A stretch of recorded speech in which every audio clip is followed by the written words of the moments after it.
सबनमा में, खुशी के लहर उठे मनवा में।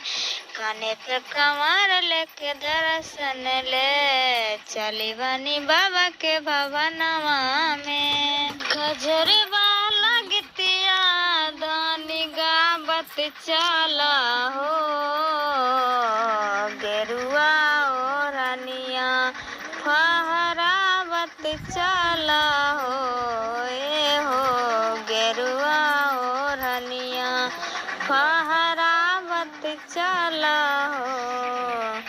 गेरुआ गमछिया ए हो या बारुलायल महर फरहर बाटे देह नमहर नमहर डेग डाला हो। सब मिट जाई गम यही देहिया में दम, बोल बम कनी मुँह से निकाला हो। राजा हो राजा दिल के सुकून पा गईनी, आज लागत बारे जिंदगी में पून पा गईनी।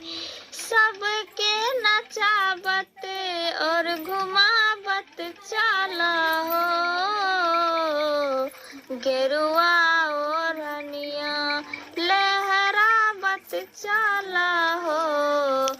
गेरुआ ओढ़निया ए हो, गेरुआ गमछिया फहरावत चला हो, गेरुआ गमछिया ए हो।